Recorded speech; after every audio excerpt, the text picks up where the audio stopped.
Hello everyone, welcome to Jharkhand one onliner.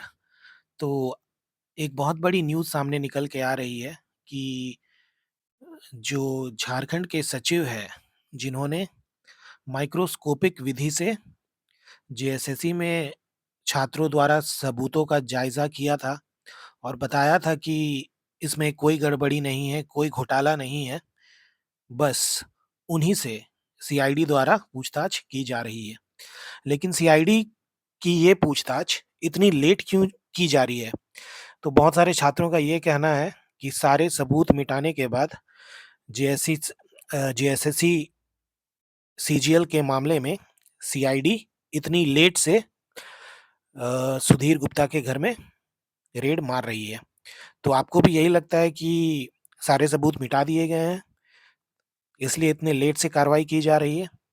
तो अभी ये सबसे बड़ी न्यूज़ निकल के आ रही है कि जेपीएससी के बाद अब जेएसएससी कार्यालय और सुधीर गुप्ता के आवास में, जो कि सचिव हैं, उस पे छापेमारी की गई है और सीआईडी द्वारा पूछताछ की जा रही है। तो इस मामले में अभी बहुत सारे नेताओं ने भी अपना इंटरव्यू दिया। इसमें सबसे पहले बाबूलाल मरांडी ने ये कहा कि सचिव से क्या होता है? सचिव से ऊपर जो बैठे हुए हैं प्रशांत चेयरमैन, उनसे भी पूछताछ की जानी चाहिए, क्योंकि ये मामला सचिव के हाथ हाथ का नहीं है।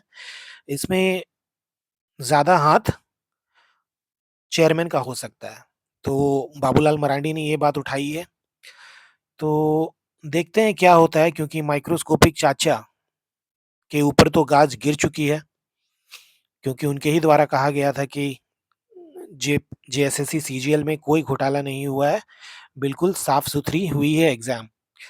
तो जिस तरह से देखा जा सकता है कि अ, जेपीएससी के मामले में जिस तरह से एकदम त्वरित कार्रवाई की गई थी, उस तरह का त्वरित कार्रवाई जेएसएससी सीजीएल के मामले में नहीं देखा गया है। हालाँकि ये कदम बहुत पहले ही उठा लिया जाना चाहिए था, जब अभय तिवारी की गिरफ्तारी हुई थी, क्योंकि ये तो स्वाभाविक है कि बहुत सारे सबूत मिटा दिए गए होंगे या अभी भी मिटाए जा रहे होंगे, है ना? तो बस यही एक बहुत बड़ी न्यूज़ निकल के आ रही है सामने। और दूसरी बात ये है कि क्या हुआ है, एक बार देख लेते हैं, जो मैं चार्ट प्रिपेयर करके लाया हूँ। तो जेएसएससी सीजीएल के मामले में कार्यालय में दबिश दी गई है सीआईडी के द्वारा, ठीक है? यानी कि जाँच हो रही है, मतलब पूरा ऑफ़िस को खंगाला जा रहा है कि कहाँ-कहाँ गड़बड़ियाँ हो सकती है। तो ये कार्रवाई चल रही है और ऑफ़िस है आपका नामकुम में, ठीक है? और जेएसएससी टीम ने जेएसएससी कार्यालय में छापा मारा है, ठीक है? ये पहली न्यूज़। दूसरी ये कि जो माइक्रोस्कोपिक चच्चा हैं जेएसएससी के सुधीर कुमार गुप्ता जी, महान साइंटिस्ट, उनसे भी पूछताछ की जा रही है। उनके आवास पे भी जाया गया है और वहाँ पे भी दस्तावेज़ देखे जा रहे हैं। लेकिन मुझे नहीं लगता, क्योंकि इतने दिनों के बाद, इतना माहौल गर्म होने के बाद सारे सबूत मिटा दिए गए होंगे, तो ऑब्वियसली ये थोड़ा-सा संशय वाला बात लगता है कि क्या पता सीआईडी लेट से ये काम अपना काम कर रही है, या फिर सारे सबूत मिटाने के बाद सीआईडी अपना, मतलब सारे सबूत मिटा दिए गए होंगे, उसके बाद सीआईडी ने दखल दिया।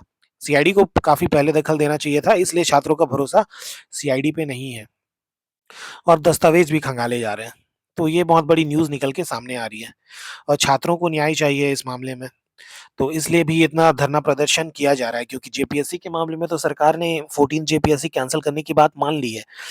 11 टू 13 का मामला फँसा हुआ है, लेकिन जो सबसे बड़ा मुद्दा जो छात्रों द्वारा उठाया गया है इस प्रोटेस्ट में, वो है जेपीएससी जेएसएससी सीजीएल की त्वरित रद्द करने की माँग और सीआईडी सीआईडी नहीं, सीबीआई से जाँच कराने की माँग, है ना? तो हज़ारों छात्रों का भविष्य दाँव पे लगा हुआ है, ठीक है? परीक्षा में गड़बड़ी के गंभीर आरोप लगाए हैं गड़बड़ी के। ऑब्वियसली ये तो बड़ा, इसमें कोई दो राय नहीं है, क्योंकि स्टूडेंट का भविष्य दाँव पे लगा हुआ है। क्योंकि इतने मेहनत करने के बाद अगर स्टूडेंट को न्याय नहीं मिल पा रहा है या फिर उनका एग्ज़ाम नहीं निकल पा रहा है, क्योंकि 1-2 नंबर से जिनका नंबर छूट जा रहा है। क्यों? क्योंकि कुछ विद्यार्थी ऐसे हैं जो पैसे के बल पे अपना नौकरी सुनिश्चित कर ले रहे हैं और बाकी जो मेहनती छात्र हैं वो अपना इतना मेहनत कठिन कठिन परिश्रम करने के बावजूद उनका एग्ज़ाम क्वालीफ़ाई नहीं हो पा रहा है, तो ये बिल्कुल कहीं से न्याय संगत नहीं है। It is very injustice is being done over here, ठीक है? तो खंगाले जा रहे हैं और तो मुझे लगता है कि जिस तरह से ख्यांगते जो चेयरमैन है उनका अरेस्ट हुआ है, तो उसी तरह से चेयरमैन जीएसएससी के चेयरमैन, है ना? सचिव तो हो गए सुधीर गुप्ता और चेयरमैन है आपके प्रशांत कुमार। तो प्रशांत कुमार पे भी अब देखने वाली बात है कि सीआईडी अपने हाथ कब पहुँचाती है, क्योंकि प्रशांत प्रशांत प्रशांत जी से भी पूछताछ होना है, जो कि चेयरमैन है अभी प्रेज़ेंट जीएसएससी के। यहाँ पे ये भी बोला गया है कि जो सुधीर गुप्ता है ना, सुधीर गुप्ता से गहन जाँच-पड़ताल की जा रही है, गहन जाँच-पड़ताल और अनियमितताओं से भी रिलेटेड जाँच की जा रही है। तो ये देखने वाली बात है कि क्या निकल के आता है सीआईडी की रिपोर्ट में। छात्रों का एक ही माँग है, निष्पक्ष जाँच हो, दोषियों को पर सख्त कार्रवाई हो, ठीक है? तो ये बेसिकली इसलिए पॉसिबल हो पाया है क्योंकि छात्रों ने जो ये 20-25 दिन अपना जो कीमती समय दिया है प्रोटेस्ट में, इससे सरकार को एकदम झुकना पड़ा है क्योंकि माहौल एकदम बिल्कुल भी सरकार के फ़ेवर में नहीं है।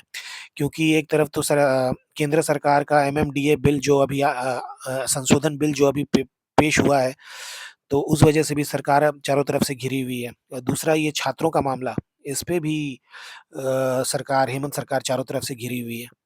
तो सरकार के लिए बिल्कुल भी आसान नहीं है। हालाँकि हेमंत सोरेन जो यहाँ के सीएम हैं, उनको छात्रों की तकलीफ़ों को समझना चाहिए और न्याय संगत निर्णय लेना चाहिए और देखना चाहिए कि क्या किया जा सकता है और सीबीआई जाँच के लिए एकदम सीएम को मान जाना चाहिए ताकि बच्चों को न्याय मिल सके और जो गलत तरीके से एग्ज़ाम में पास किए हैं, जैसे अभय तिवारी और उनके द्वारा जाँच में बताया गया जो भी अभिव्यक्ति करोड़ों का मामला जो चल रहा है क्योंकि इतना फँसा हुआ है, तो इस मामले को लेके सोरेन को चाहिए कि हेमंत सोरेन सरकार को चाहिए कि वो सीआईडी नहीं सीबीआई की जाँच पे अपनी मंजूरी दे दे, ताकि छात्र भी अपने-अपने घर जा सकें। क्योंकि 20-25 दिन से आंदोलन में इतना पार्टिसिपेट करना और आंदोलन से लगे रहना, छात्रों ने बहुत ही एकजुटता का परिचय दिया है। तो देखने वाली बात है कि आगे चल के क्या होता है। धन्यवाद। सब्सक्राइब और लाइक ज़रूर कीजिएगा।